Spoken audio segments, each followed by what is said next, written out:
Happy Monday night, Sooner Nation. Welcome to the Sooner Surge podcast that tells it like it is. It's bitter cold in Oklahoma, but things are melting. The sun was out today. Uh, Jay's under the weather. Uh, Pretty sure he's got pneumonia or something. But so prayers that he can kick this with some antibiotics and other things. So keep him in your prayers. He's been having, you know, lots of pain with the cough and things. So hey, what's up, John? What's up, 918? What's up, Bob? What's up, Ron? What's up, everybody? Thanks for joining me tonight. Uh, Not a lot going on in the world of football, except I see a lot of chat with Notre Dame here in the comment section already. And guys, I hate this saying. It is what it is, but that's kind of what I'm going to say. It is what it is. I mean, teams have the right to schedule who they want to schedule. College football teams don't have to schedule Notre Dame, but they keep doing it. And yes, if Notre Dame's in the top 12, they're going to be in the playoff. So it is what it is. I hate that saying, but I'm just going to use it again. Okay. Uh, 918 says, Bob, you don't think a team like Duke getting in over Miami based on the new rules an absolute joke as well? I would be more comfortable giving Notre Dame an auto bid over Duke, but that's just me. Now, I will say this. Had Virginia, the crazy thing this year is had Virginia beaten Duke, Miami wasn't going to get in. And that's what's crazy about the whole thing. I mean, every year teams need a win or some kind of, people would call it luck or getting by the skin of your teeth, whatever you want to say. And that's another example. But you can actually trace that back to almost every champion of any league. You can do that. So I don't like playing that game necessarily. Now I will say the thing about Notre Dame that's a joke is why are they in a conference in other sports? Like they should have just been in a conference from the get go when they go to the Big East in basketball. Like that's what should have happened across the board. But they didn't because that's not really a conference. The whole thing is messed up. It doesn't matter in the end because you've got to get the 12 best teams in this playoff next year as it's not expanding anymore. And how they're going to do that, good questions. But I'll say this, based on uh, the SEC's bowl performances and college football playoff performances, how much longer can the SEC go to where they're going to get 4 or 5 teams? I just don't know. Don't know. Yes, John, we are still out tomorrow. The neighborhoods are just too bad, I guess. And I did go out to the store tonight, and the neighborhoods are worse tonight than they were today. That's for sure because of the refreezing. Speaking of tomorrow, Oklahoma men's basketball has put out that they're going to allow it's free tickets to the game tomorrow night. First come, first served at the Lloyd Noble Center. And the question is, who's going to have more fans? Because once the Razorback fans find out that it's free, they're going to be showing up in droves at the LNC. And this could very well backfire for Porter Moser, who said this could be a great atmosphere. It is free admission to everyone. It absolutely is. It's free admission. So I'm actually thinking of taking my boys, making the drive, making the trek 2 hours up to the LNC to watch a terrible basketball team play, but it's free basketball. So 918 says you basically now have six auto bids as long as Notre Dame is in top 12. Yeah, that's pretty much the case. Oh, yeah. Hog fans are going to outnumber OU fans. Absolutely. Now, no, it's not just free to students. It's free to everybody. Everybody getting in free at the LNC. And it's $2 sodas and $2 popcorn and free pizza to all students. But a couple of my boys are excited about making that trek down there. So I'm really thinking about doing it. I did see this. Toby Rowland on a Zoom call talking with the new athletic director. But it's interesting because sounds like Randall Stevenson is still going to be the director of athletics, and Roger Denny is going to oversee football. So, directly oversee football. That's kind of what I got based on Toby's story, as well as I think it was George Stoya. Correct me if I'm wrong, everybody, but George Stoya put a story out about this, and the Oklahoman put out a story about how this hire came to be and that they weren't even looking this direction, but I don't remember who it was. Someone sent something to Rand. Oh, it was Jake Rosenberg sent something that had Roger Denny's name on it to Randall Stevenson, and that kind of caught their eye. So Stevenson is the lucky one who gets to fire Moser. That's what it sounds like to me. I mean, he's going to be overseeing all of the athletics, whereas Roger Denny is directly overseeing football. But like I said last night, and it sounds like that's true because I saw the story from Stoya, this is a collaborative effort from all of those. All of those. Now, I think the basketball would be collaborative effort from Stevenson and Denny, but it does seem like the analogy we used last night, Mez, where we said Roger Denny was driving the bus, Randall Stevenson was in the middle, and Jim Nagy was on the passenger side, all of the front seat. It does sound like maybe Randall Stevenson is now driving the bus, but they've changed drivers depending on where they're at in the year. Like, if it's football, Roger Denny's driving the bus, Jim Nagy's in the middle, and Coop not and I just drew a blank. Randall Stevenson is in the passenger seat. So I was reading Cooper the Great's comment here. He's going to hire an assistant at Illinois. I think you mean he's going to hire an assistant from Illinois. Is that what you're saying? Prepositions matter. If Jay was on here, he'd come at me for it, but grammar matters. So let's see. Someone else said something. Randall Cunningham, one of my favorite quarterbacks, and he was an Eagle. And I'm a Cowboy fan, so I don't usually like Eagle players, but I love Randall Cunningham. What a fun guy to watch play, especially when he was at the Vikings. Just a great guy to watch play. What is today? January 26th. Board of Regents meeting is Friday, I believe, the 29th. Someone correct me if I'm wrong. It will be interesting what all is said, what all comes from the Board of Regents meeting. Like, one is probably going to be the salary of Roger Denny and anything that needs, any loose ends that need to be tied up there. But then I believe Emmett Jones is the only coach that's up for an extension, whose contract is up. 918 will probably know in here, but correct me if I'm wrong. Emmett Jones is the one coach currently that contract is up January 31st. In other words, they've either got to extend him or get rid of him. I don't think there's any other coach on staff whose contract is up at this point. So, from would mean the person was from the state. That means he's. Okay, I see what you're saying. No, I was saying from Illinois University, Cooper. I was saying from Illinois University. Let me go back and read the comment. Maybe I messed it up. Okay, that's fine. At Illinois, hiring someone at Illinois. Same, Jeremy. He was a stud and one of my faves, even though I never liked any teams he played for. Yeah, Randall Cunningham. Wasn't Murray's up too? No, I thought Murray's is extended until 2027, John. I believe Murray's is through January of next year. I might be wrong there. Someone correct me, okay? Yes, I think OU did enough in the portal.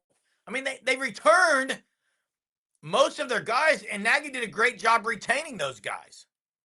So, will they just move EJ on the bus? Maybe move him to a director of recruiting role? I don't know.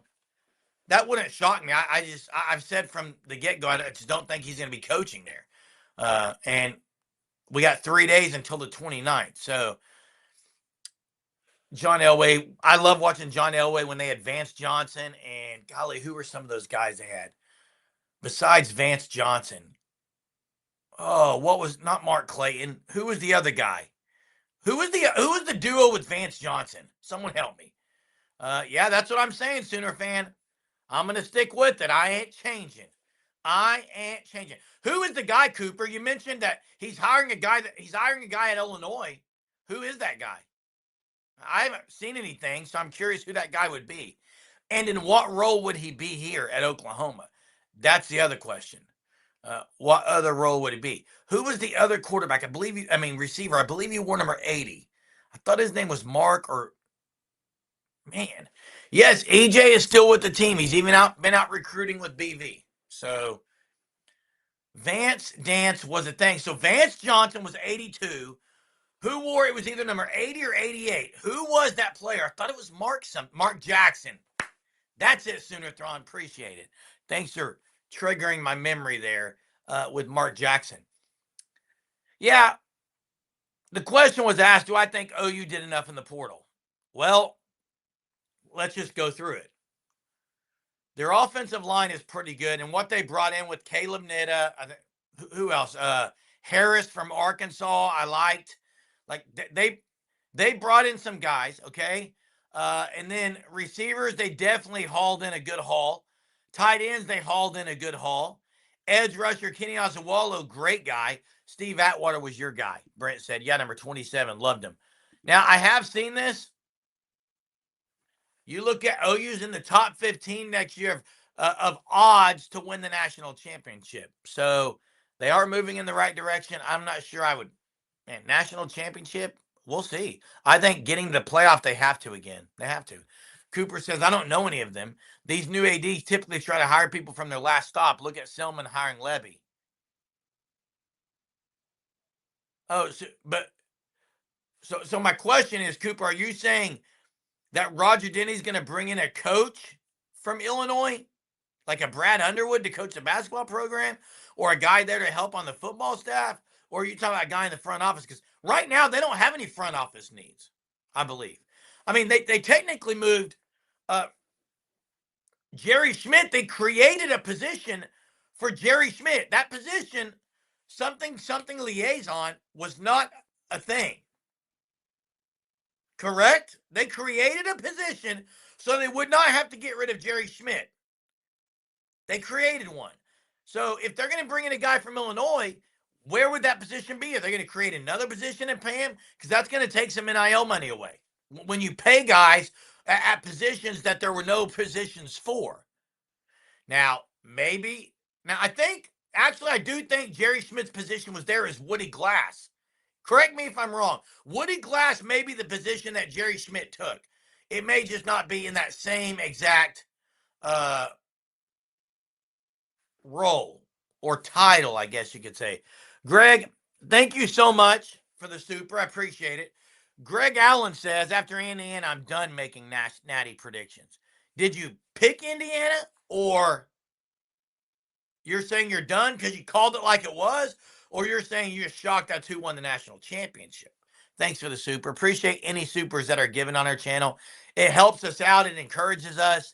You know, we show up every single night, rain or shine for the most part. We'll miss occasionally, but and we appreciate you guys joining us on here. Yeah, for basketball. Oh, you're saying they're going to bring in a guy? They're not getting Brad Underwood. No, absolutely not. From the Chicago area where recruiting is elite, they're not getting Brad Underwood. You picked the Ohio State University, who has hired Arthur Smith to coach receivers. Now, I think anyone can pretty much coach receivers at Ohio State. They're 5 stars all the way across the board. They got elite receivers, so playmakers. Pretty easy to coach, in my opinion. Georgia and Bama are still the teams to beat. I disagree, AMAC. I might put Georgia in that category. I'm not putting Bama as a team to beat personally. It's not going to do it. Man, last night was fun. Got a little passionate on here arguing this upcoming season about next year's schedule. Speaking of baseball, Arizona is taking BYU to the, I think you mean basketball. Yes, they are. They're ripping BYU, just destroying them right now. He's their OC. They hired the LSU coach to coach receivers.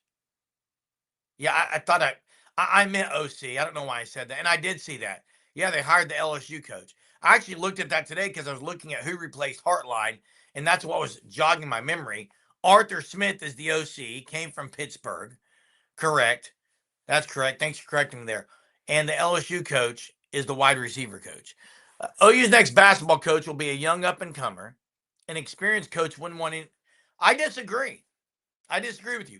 Now, I disagree with you with your second part. I think they are going to hire an up-and-comer, but I'm not going to say Cortez Hankton's the name. That's right. That's right. Hey, I'm not going to say that an experienced coach wouldn't want anything to do with it. Colin, yes, saw it. It was terrible. It's terrible.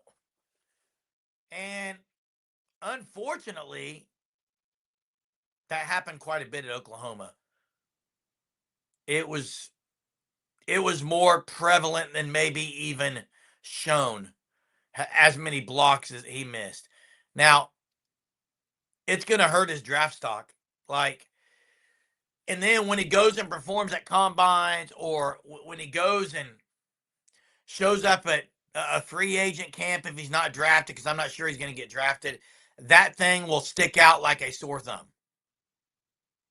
Absolutely will.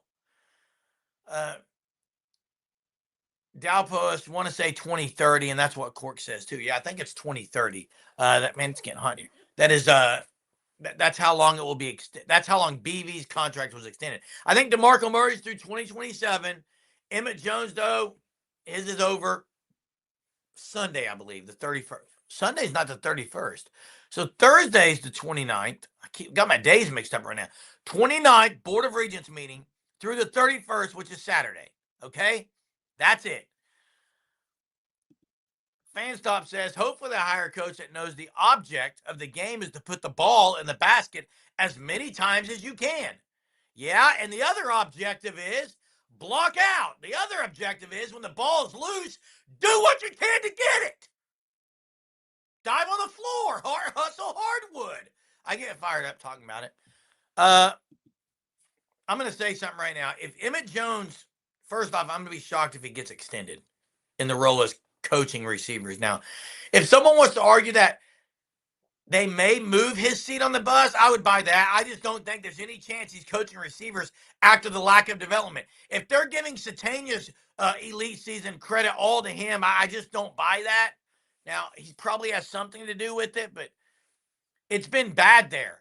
So I don't think he's going to get a raise.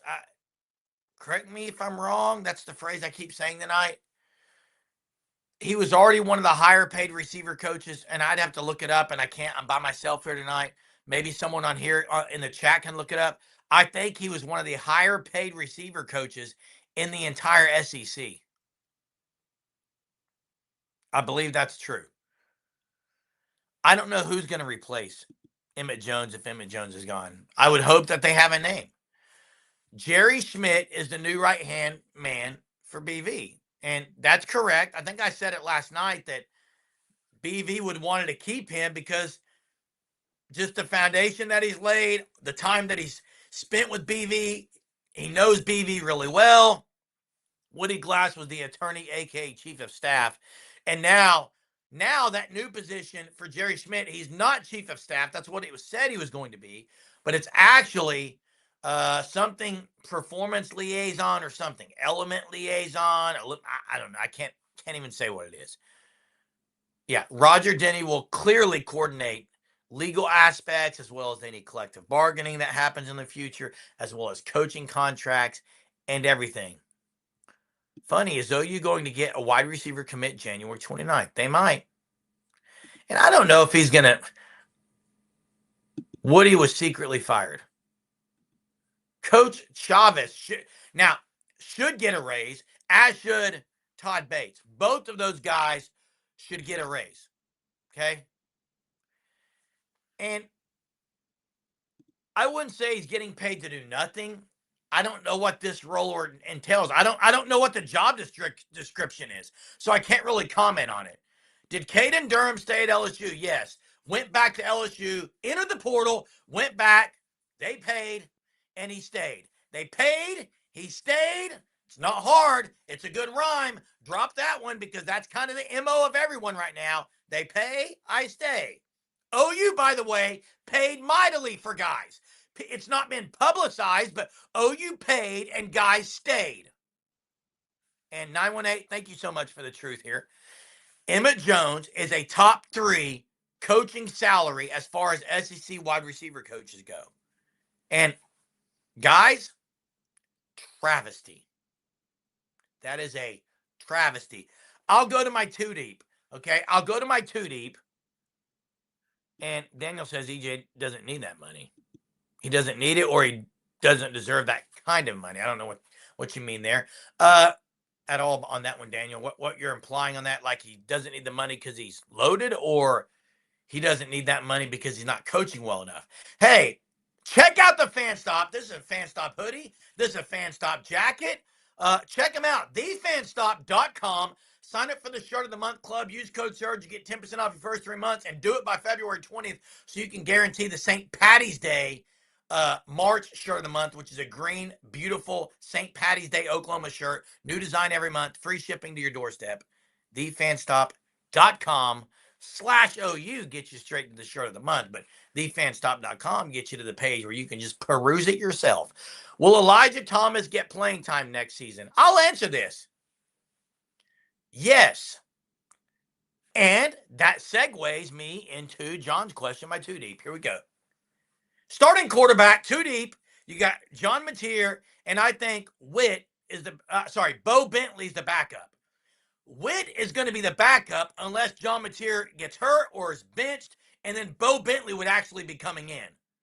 But I think Witt is listed as backup, and they may redshirt Bo Bentley. But there it is. Running backs, I'm going to say, golly, I love that Jonathan Hatton is above.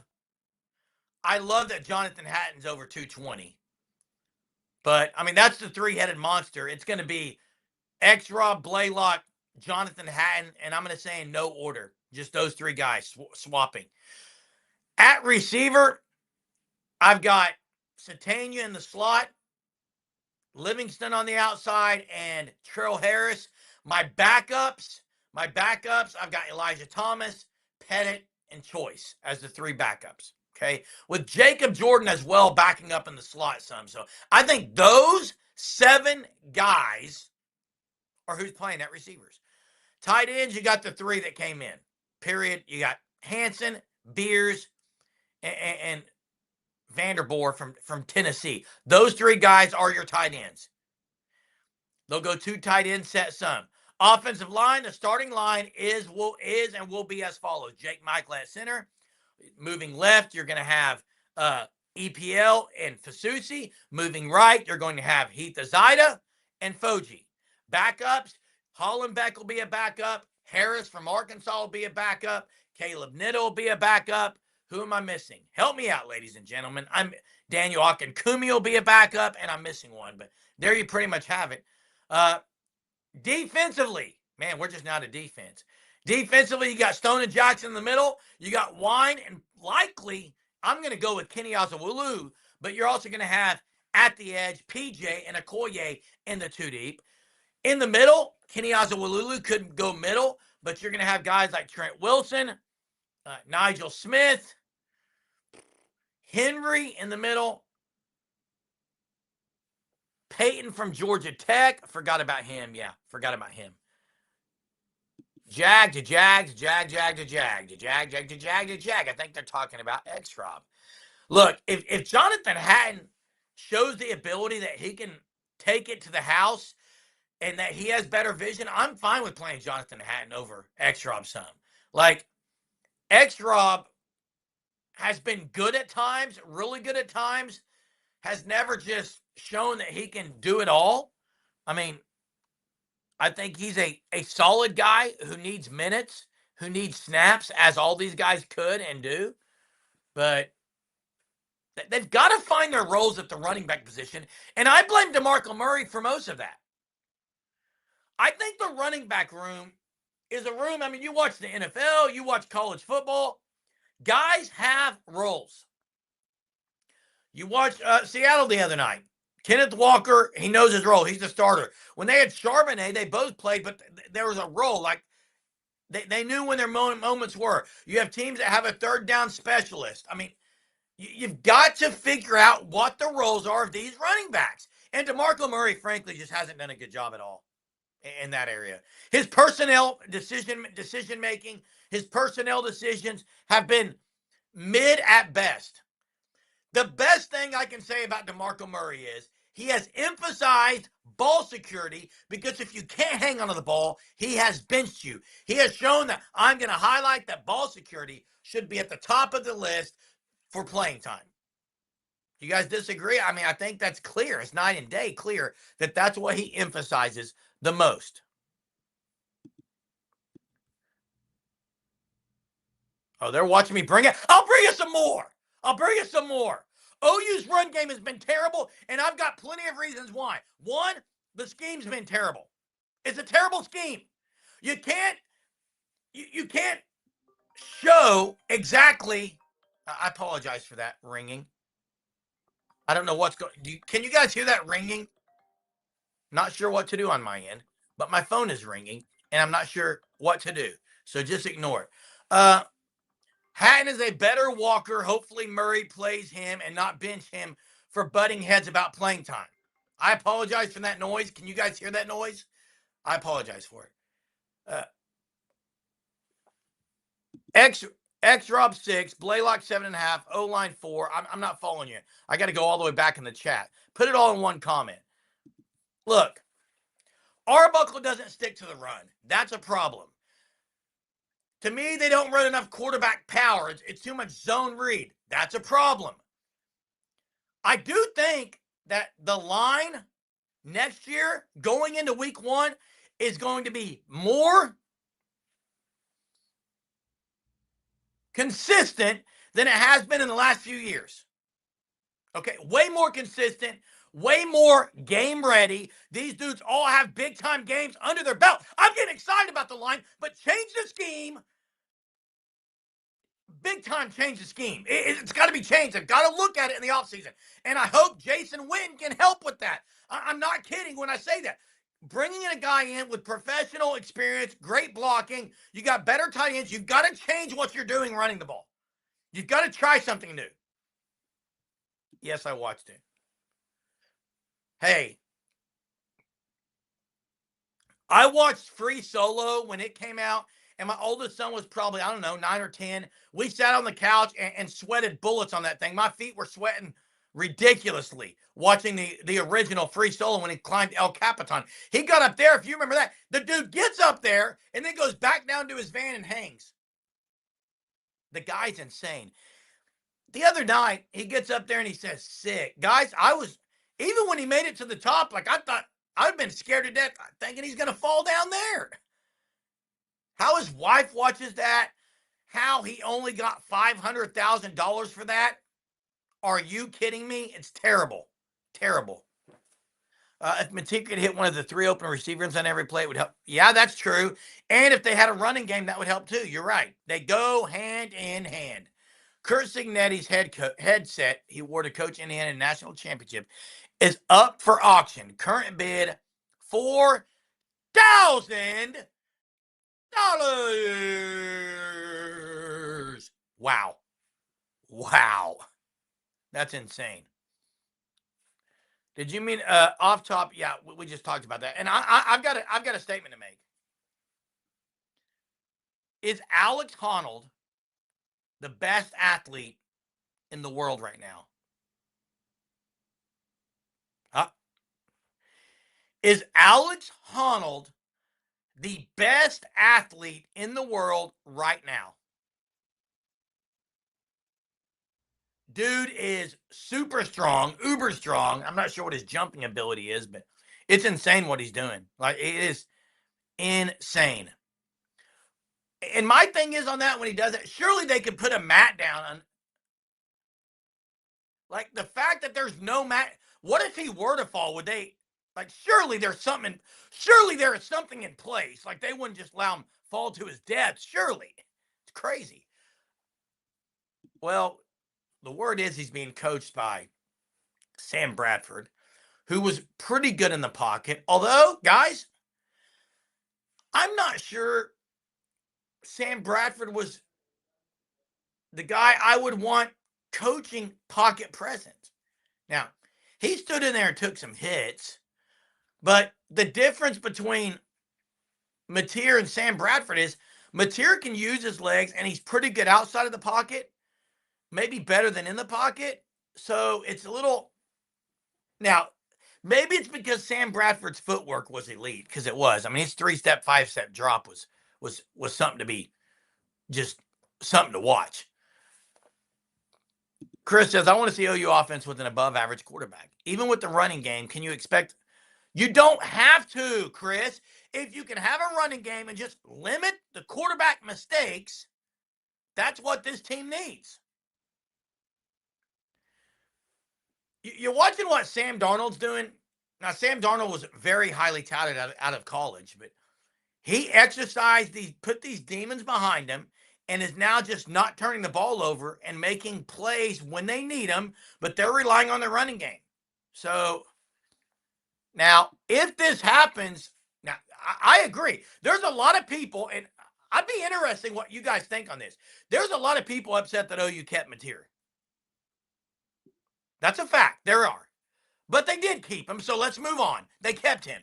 But OU is in much worse shape, in my opinion, if Mateer gets hurt. Because then you got a Bo Bentley who may not be ready. Maybe he's the second coming of a stud true freshman quarterback. I don't know. Or you're going with Whit Neubauer, but OU's better off if Mateer doesn't get hurt any like that's kind of where I'm at.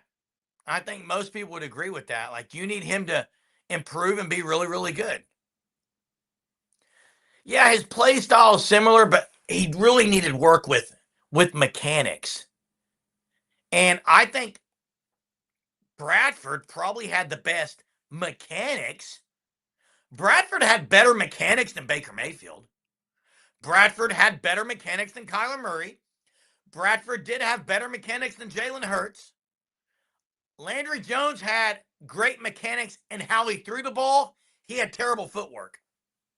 Terrible footwork, Landry Jones, and terrible decision making. He's just like Mateer in that sense. Is Roger Denny going to represent Owen Heineken when he sues the NCAA? Yeah, I don't think he's going to have to sue the NCAA, Colin, because I think he's winning it. Hey, I'm going to open the phone lines really quickly. Check out the Fan Stop again, thefanstop.com, and sign up for your shirt of the month. Hey, and email me when you do. Use code SURGE. You get 10% off your first 3 months, but go ahead. Call in tonight. There's the link. Give us a call. Tell us what's on your mind. I think Owen Heineken is getting the extra year. Like, it would be a travesty if he doesn't. And yes, he should sue if he doesn't get it. 918 says, I'm not upset because I don't think we could have gotten a better option in the portal. And I'm with you, 918. Like, people want to talk about Levitt and some of these other guys, Mensa maybe, and other guys, Sorsby, but they would have had to learn a new system and been in the SEC. Like, I think this is the decision that should have been made. Daniel, Baker had had a great cannon. Yeah, his mechanics weren't the best. They weren't. His pocket presence was really good.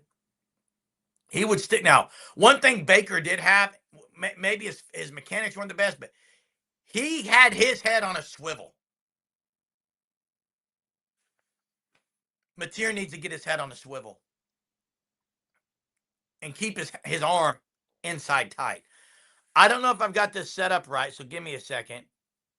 I think I do, though. We've got Keith on the line. What's up, Keith? Hey, Germ. Good to hear from you, my man. Yeah, you guys in the deep freeze of Oklahoma. You guys are getting it too down there in Bama, though, right? Oh, it's pretty darn cold. We're getting down. We're supposed to get down to 18 tonight. Okay, Tennessee is who's getting it bad. Tennessee's getting it really bad. And Mississippi. I think they had a lot of ice. Yeah. But anyway, I've got a bone to pick with you, Germ. Oh, bring it. Now, you want the truth on the surge. So last night, something bothered me, and I left a comment after the show. Okay. I called you a hypocrite. The reason I am probably after what you did to True Sooner, you were talking about language. Now, you guys always give courts a get out of jail free card. You let that guy say all kinds of profanity. He always ends with boomer blank sooner. He uses that one word, yes. But I mean, be consistent now. If you're going to go after True Sooner, you got to go after him. And I've allowed even the HE double hockey sticks on here before, and so, but anytime anyone drops an expletive, I do my best to cut them off, and I appreciate you bringing that up, Keith. I really do. I'm not trying to be hypocritical uh, at all when I do that. I know that's a tagline for courts, and we've allowed it because it's a tagline, and it's not. Now, I'm not going to sit here and rate curse words either. So I see what you're saying. Okay. Well, I just had to say something about it. All right. Appreciate it. All right. Boomer Sooner. Thanks, Boomer Sooner. Yeah. Hey, thanks for the call.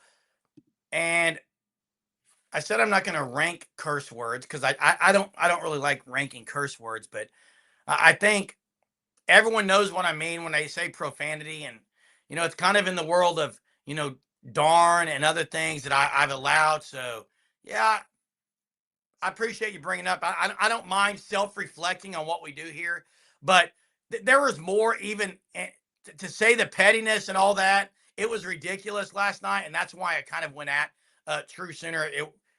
To say first off, we can do what we want on the show because it is our show. But he has a point. I'm not going to say he doesn't have a point. Keith has a point there. Yeah, has a point.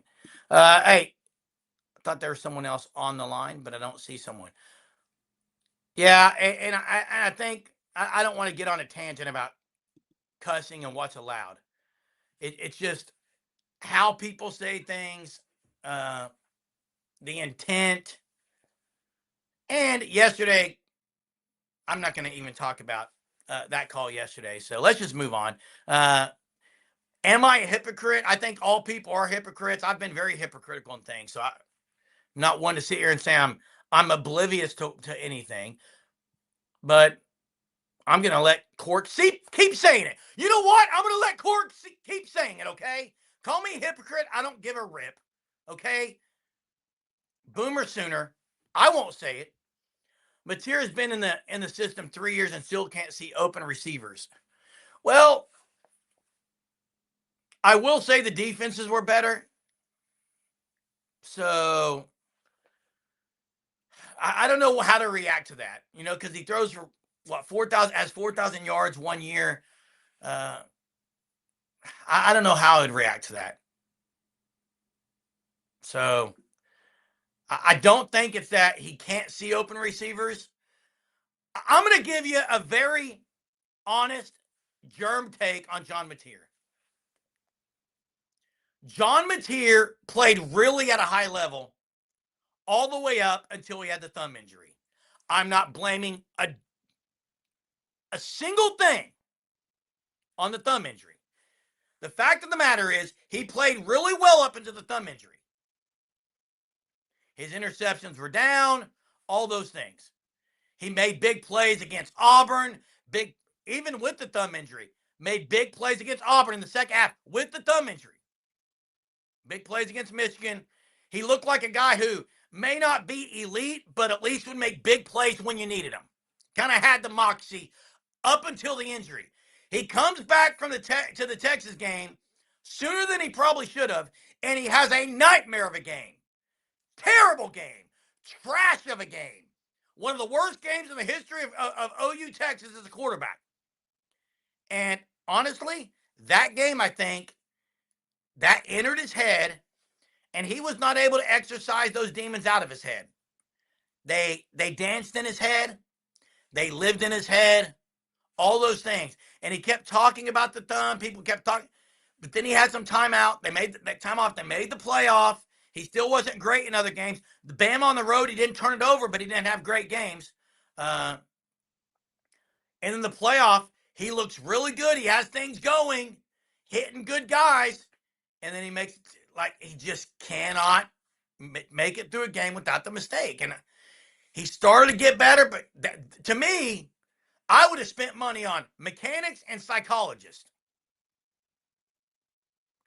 No, but hey, 918, the Auburn game, he was really good. I think he threw for maybe 240 yards and had big moments in that game. So I do think that he has arm talent. Daniel, no, I don't think anyone's questioning his arm talent, Daniel. To me, it's mental. He needs a sports psychologist. Absolutely. Hey, I've got an idea. You got all these guys on staff. Why has Oklahoma, or why doesn't every college football team, or maybe they do, why do they not have a sports psychologist on staff?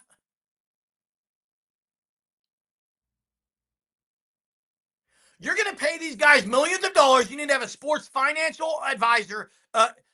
For example, all athletes whose last name ends with A through G, they have this financial advisor. If your last name is H through Q or R, you have this financial advisor. And then R through Z, you have this financial advisor. Everyone has access to a financial advisor. And then you have 3 sports psychologists, or at least 1 sports psychologist for every sport. I don't understand why there's not a sports psychologist on the campus. Surely there is. Maybe I just don't know it. Surely there is. And if there's not, I'm right now on January 26th, 40 minutes into this live show at 10:10 at night, asking, begging for the University of Oklahoma to go hire a sports psychologist. How can you get away with not having one this day and age? Anyway, like they need one. All schools need one. You're dealing with guys who are making a lot of money and financial work too. How do you spend it? All this stuff. And then you're on a national stage, week in, week out. All kinds of people critical of you or praising you. Criticism, praise, criticism, praise, criticism, praise, criticism, praise. These guys need to know how to handle that and navigate through that. And Daniel, who played at the University of Oklahoma and was there for big time teams and programs, says from what he knows, there isn't one. Says they didn't have a sports psychologist when he was there. Like, if these guys could, and I'm not saying they have to go there during the game, but that kind of stuff, like, if we're about making people better for the next level, you could get ahead of a lot of colleges right now. They might have good NIL, but you've also got this psychologist that you're offering to help with that. This financial advisor that you're helping with that. Those kinds of things, if I'm an athlete, those are future difference makers to me and difference makers to my family. That should happen. That should absolutely happen. You know what? I do appreciate Keith with his comment earlier, and I didn't even think about that. And I guess it's because I was rating words, and that's bad of me. That's wrong of me to rate which word is more serious than that. And to me, that's just allowing things maybe. So I do appreciate. I didn't mean to go at Keith and just say, you're wrong, because I do appreciate what he said there. And that is what makes Signetti good. Now, Dr. Dolores Christensen is the director of psychological resources for OU student athlete. Might be outdated though. Correct me if I'm wrong, y'all. Dr. Dolores Christensen is not a name that I know. I have not heard that name. L. Brent Venables. I trust you on that. I'm not sure what that even means though. Director of psychological resources. To me, that sounds like student athletes can go and get a list of resources and go get help here in this category. That's not what I'm talking about. I'm talking about someone on the staff. Remember Tin Cup? He had a psychologist, helped him get through things. But you go to the golf world, the PGA Tour has psychologists. Perryman, it's not what he needs. He is inaccurate at times, but it's more with mental for me on him. And I agree, the pressure is enormous. So, to help players keep control of the demons in their head. And look, and you have chaplains on staff. Like there's chaplains for programs, universities, and I love that because to me, the spiritual side of things need to be taken care of. Like that is a great thing to have for players. And to me, that's the best mental health personally for me is God's word. But that's my perspective. But also, I think some people, need to be able to let's vent or speak with someone when dealing with pressure, and they need someone they can go to. So, hey, we're 45 minutes into this thing, and we're going long tonight because True Sooner has just entered the conversation, and I'm gonna tell you right now, True Sooner, I'm not gonna mute you. Okay, I would like for you to get to your point quicker than usual. I'm gonna say that, and I don't want to talk about OU Michigan and any of that stuff. So let's get to what you got tonight, True. What's up, True? You were talking about psychologists. Some of the best programs have had psychologists. I can just bring up USC when Pete Carroll was there. They had a famous psychologist, Mr. Edwards, and he was on Okay, staff. and And it I helped mean, them. yes, I mean you never saw USC in a man on man competitive game not at least be there. You had to go win it. And I've watched Bob Stoops' teams since 1999 when it all started, and so I've watched a lot of games, and I've seen them when they played the Big Eight and then the Big 12, and then I'd say, well, man, we sure look dominant, and then once we get knocked in the mouth, like at KSU 2003, it was just brutal. It was embarrassing to show up like that to be an Oh, that, Oklahoma that, that was an program. embarrassing game. Yes, that was an embarrassing one. Well, I mean, I could go on. I'm not going to go on about how many games, but I I'm don't just really care saying. about 2003. Yeah, let's go ahead. Well, I mean, I care about all of them. They all mean something in the long Oh, it meant something then. resume Yeah. of what you're about, what kind of program you're trying to get to. Look at Miami. Look at Miami's program. Look at Ohio State's program. They said, okay, what do we need to change? What are we doing to not get better? But Miami but just my went hey, and real whipped quick, Drew, Miami. I let Hold you. on a second. Miami went out there and whipped Ohio State. Ohio State said, you know what? We're 11 and 1, 12 and 0, 13 and 1. We're gonna throw the baby out with the bathwater. We're gonna go get ourselves a offensive coach that's gonna be physical. We're gonna get away from what we've been doing. We're gonna change things up. That's what I want to see from Oklahoma. Wait, Instead wait. of, you know what?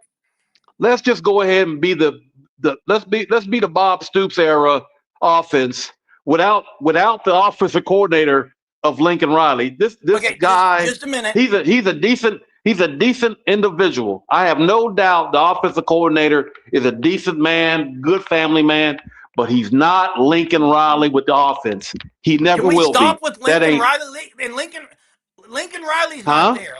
Lincoln I Riley's know not there. Lincoln Riley's Now, not here no now more, let and me. I don't care. I'm just bringing up the Okay, fact that, you brought up Miami. Let's talk Miami. You brought up Miami. well, Wait, again, wait, wait, wait, Miami wait, was a wait. Let me very speak. You've physical. spoken for Go a minute ahead, and a go half. ahead, Let me speak. go ahead, go ahead. You brought up Miami. Miami was Huh? terrible, terrible for 5 or 6 years. Of course. Well, What did they do to change it around? They went and looked inside of themselves, and yes, they got a transfer quarterback. Well, hell, Oklahoma. I keep BV's had how many transfer quarterbacks? So let's get real. Everybody's getting transfer quarterbacks. It's what well, you it's what you want to it's what you want to be about. It's what you want to be about as an offense. And this offense is just I throw up every time I look at it from the view. I just cannot stand this offense. I told you this. I told you this over the summer that I did not like this offense. uh, I said it through the there's some old things I offensive don't court. like about it either. Yeah, there's some things I don't like about it I either. mean, there's a lot I don't like about it. I don't Do like you the like way Michigan's they. offense? Do you like Michigan's offense? Well, It's terrible. It's terrible. I It's like that their terrible. running game. I mean, It's to do terrible. what Their they offense is to do what trash. they did 2 years ago with Sharon Ward's first year, when all those players that went to the NFL and they had no quarterback, to even do what they did They might with want to go get a a transfer non-quarterback was miraculous. They might They want to didn't go have get a anybody. transfer quarterback. They didn't even have the quarterback that we had that went to Auburn. They had nothing like that, and they still did well. Yeah, They didn't do 11-0 hey, or I 12 and get what you're 2. look. I get what you're saying about not in love with the offense. I mean, there's some scheme things that I don't love that Arbuckle does, but he's not going anywhere. He's got another year. Bringing in guys that they brought in. The biggest thing they got to do is they got to fix the running game. And I'm just going to say right now that the line that they have, if they can stay injury free the next 2 years with this line, if they can't block with that line, Bill Bedenbaugh will be gone because it's the best line on paper that they've had in a while and consistent. So, hey, Well, I don't want to. None of those lines are better than what Link had. I hate to bring him up, but none of those lines were as good as I don't know why what we're Lincoln bringing Riley Lincoln had. Riley. Yeah, well, Bob Stoops had those lines. Well, Lincoln well, inherited them. they who orchestrated them though? Who Oh, Lincoln orchestrated Riley was a the? great OC. Lincoln Riley was a Yeah, great OC. He's you not got to doing give it this anymore. guy credit. You got to give him credit, man. Who's not giving Lincoln Riley credit as an OC? He's not a good head football coach, right? Well, we'll see. He's running out of time, but Who's better, him or he BB certainly as a head football he coach? certainly got some players now. I mean, Oh, he's got some guys. Yeah, if he can't win with the guys that he's bringing in, man, I agree. Hey, wow. I mean, appreciate the call tonight. Appreciate the call. yeah, You brought up yeah. some points tonight that I would agree with a couple of those. We got another caller on. We got Corks. What's up, Corks? Sherm, how you doing? I'm good, man. Yeah, I've been scraping ice for 5 hours. Yeah, it is terrible where you're at, isn't it? We're lucky. Our Oh, power really? didn't go out. Nashville Yeah. is 90% of Nashville's out of power. Can you believe that? That's bad. Yeah, it's Yeah, terrible. it's bad. Anyways, I wanted to go over the schedule this coming season. Yeah, I'm looking at 9-3 personally. I'm leaning to 9-3, and it's because of I want to the say 3 game 10-2, stretch. but go ahead. I'm sorry. No, you're right. It's the 3 game stretch. Yeah, I don't think they're going to be able to squeak all 3 out at the end. That's just, I don't know. So let me ask you this: Michigan, Georgia, Texas. They win one of those 3 or 2 of those 3. I think we lose 2 of those 3. And if they lose 2 of those 3, they can't lose another game the rest of the way. So what's the other one you have them losing? The way I looked at it, I think we're going to end up dropping one around game 9 through 11, just the way the schedule is. Okay. And I can't remember the teams offhand. I had it wrote down somewhere. It's probably lost out there in the ice. Yeah, I'd have to look at who those 3 games are. Yeah, but it seems like it's early on. It's difficult. It gets easy, and then at the end there's a couple of games. But it's not as difficult as this year's end was. It might actually be more LSU. difficult. It might actually be a little bit more difficult. Overall, the reason I say that, be. Overall, that's what I mean. The overall it will be. as far as game 1 through 12, I think might be a little more difficult as a whole, but it should be easier.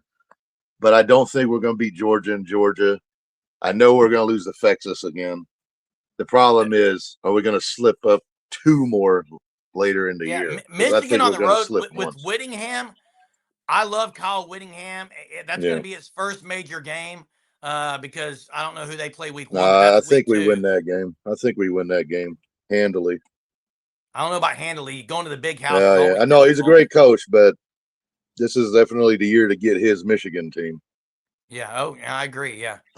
Because after this year, they're going to be pretty good. John says maybe A&M could be the team to lose to. Florida, Ole Miss, and A&M and Mizzou. Those are the last 4. Yeah. See, that's a rough stretch. That is. And I think Florida's on the road. No, yeah. Ole Miss is on the. Yeah, that's a tough one. I think Ole Miss, A&M are both at home, and then Mid-Pooh on the road. I think Mid-Pooh's on the road. Yes. Wait a minute, am I allowed to say Mid-Pooh? I'll let you say Mid-Pooh. Thank you. You got 9-3. I'm kind of with you at 9-3. I'm with you. But what concerns me is I'm afraid 9-3 might be the peak that they can do, unless these receivers are really good. I don't Yeah. know, man.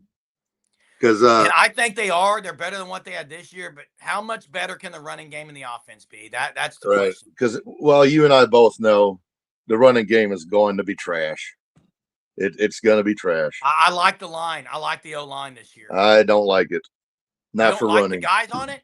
Not for running. They showed last year they couldn't do it. I don't think they'll be Oh, I able to think this year. Fasusi and Foji will be way better than last year, though. You got a Yeah, year it under could. your belt. It could be. It could be. It could Yeah. be. Now 918's got 10-2 with losses to Texas and Georgia right now. I mean, I really, I know we're going to lose to Georgia because that's where all my in-laws and wife are from, And you'll have to deal with it. and they'll get to trash my team again. And I tried to tell them I am the only one allowed to trash my team. But Yeah. I really do hope we beat Georgia though, so I could rub it all in their face. Oh, I yeah. had to live down in Georgia for 8 years and listen to the It's a pretty SEC place, man. trash OU. It's a You know who pretty the one place. team? Go ahead. Sorry, I said that's a pretty place, though, Georgia. not Columbus. That's a dump. Okay. But no, if you want to talk Savannah, yeah, that's really pretty. The SEC, they always rode the coattails of Alabama or whoever is winning. They always do that. And that is true statement because I lived in SEC country practically for 40 years now. Mm-hmm. But the one team's fan base overall that never really dissed us, other than a few hotheads, believe it or not, were the Bama fans. Oh, Bama and OU, the rivalry and the respect, it's always been good. Yeah, they believe it or not, even though they knew they were going to trounce us, they kind of respected us. I was shocked by that because see, where I lived in Georgia is right there on the border of Alabama. Okay. And it's like Auburn's 2 hours away. I forget. Whatever. I'm glad I'm not there no more. But when you look at this schedule, unless they give us a high strength of schedule ranking, I don't think we're going to make the playoffs next year. 9-3 won't get you in likely. Because 9-3 didn't this year. Remember, we had to win 10. Yeah, we had to win. Yeah. And I think it's ridiculous because we don't even have one FCS opponent this year. Correct. Oh, the schedule could be tougher next year. Yeah, it very well could be. Yeah, like I said, I think overall from 1 to 12, it's tougher. I don't know, man. But we're still not SEC ready, and I'm going to tell you why. Why? Well, we don't get our mandatory FCS opponent in Game 11 every year, like everybody else. Right. That's right. I want my FCS Game 11 team. That's right. Yeah, that's true. I'm going to leave you alone, and I'm going to go ahead and say, Boomer damn Sooner. Good to hear from you, Corks. Hope the ice and all that melts quickly. One thing I will say, if OU could win early, for example, you got Michigan, Georgia, Texas. Let's say you lose to Michigan but beat Georgia and Texas. Losing late, like losing early is better than losing late, but you can't lose 3 early. You really need to win 2 of those 3. And I think the other one, even though Texas is going to be preseason number 1, that's the one because it's a rivalry game that you never know. You never know. I like the fact that Livingstone's going to be ready for that one. And I'm going to say I'm glad Mateer's back, not just for that game because he's going to have to exercise. He's going to have to see a psychologist before he goes to Texas for that game. But you're playing in some tough environments. You kind of need a guy, and he's been there a while. So, hey guys, thanks to I think it was Greg Allen for the $2 super tonight. You guys hit the like. I appreciate this channel so much. I appreciate all of you guys for being on here. I appreciate even Keith who called me a hypocrite. That doesn't bother me. I appreciate you bringing those kinds of things to my attention. I'm not one just to dismiss anything. I'll always do a little self-reflection. So thanks for bringing that up as well. And hey, it was good. I didn't even have to hang up on True Sooner tonight. Guys, hit the like before you leave. Stay safe and warm. It's getting cold again tonight. -3 wind chill. But hey, spring's around the corner. Softball's in the air. Tomorrow night, OU basketball versus the Hogs. Free tickets to the game if you're in near the LNC. Just walk in. It's free. Guys, we'll see you tomorrow night. Have a terrific Tuesday.